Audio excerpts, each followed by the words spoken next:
I want you to think about something for 1 minute. When people ask you about your childhood, do you find yourself saying things like, it was fine, or I was good, I guess? I mean, I had everything I needed, but deep down, there's a part of you that feels like something was missing. You might not have experienced a big overt trauma or a big, massive adverse experience. There was likely food on your table. Maybe even your family had everything they needed. You had everything you needed.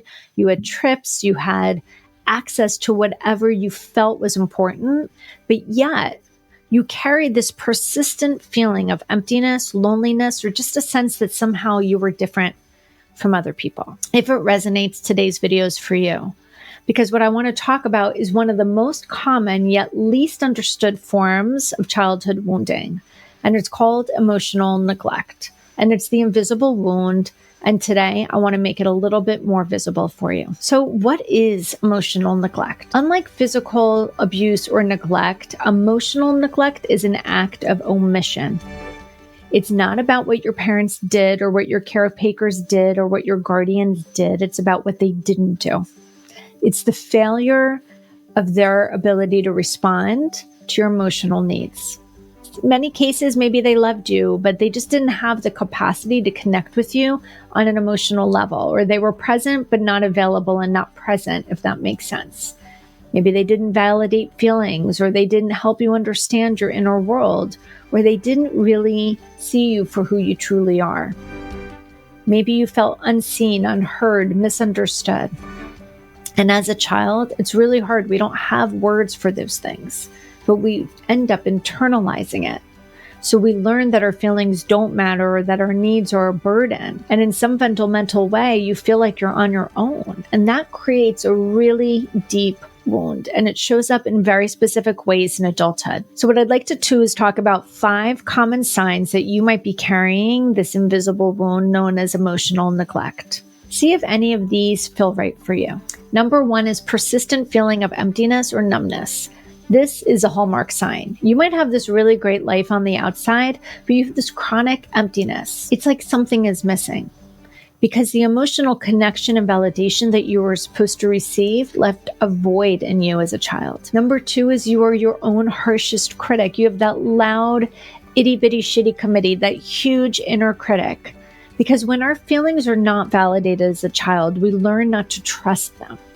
And so therefore we internalize messages that something is wrong with us. This turns into a very, very loud inner critic that judges you for feelings, for mistakes, and for having needs. But what you really need is self-compassion. And you have little of that. Number 3 is you might have difficulty identifying or expressing your feelings. And I see this a lot. If I'm working with a client and I ask them, how does that leave you feeling? The only thing they can really access is good or bad. Why is that? Because children learn to identify and manage their emotions through their caregivers. So if nobody was giving you language and nobody helped you learn how to process your emotions, you might have grown into an adult who felt disconnected from your own emotional world. Number 4, you feel deeply uncomfortable asking to have any help or having your needs met. We call this hyper-independence. And it's possible that you learned early on that your needs were an inconvenience or a burden. So as an adult, you made the decision, never ask for help. It just felt like weakness and it turned into fierce independence. You might feel guilty or weak for even needing anything from anyone, so you just do everything yourself. And by the way, this is a massive lead-in to burnout. Number 5 is you struggle with self-discipline in taking care of yourself. Self-care, we talk about it all the time. Let's talk about it here.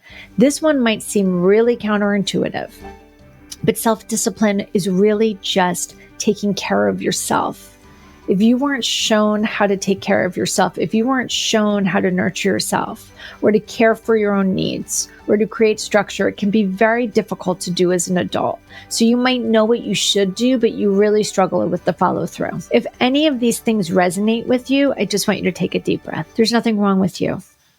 What you're feeling makes perfect sense based on what you probably experienced.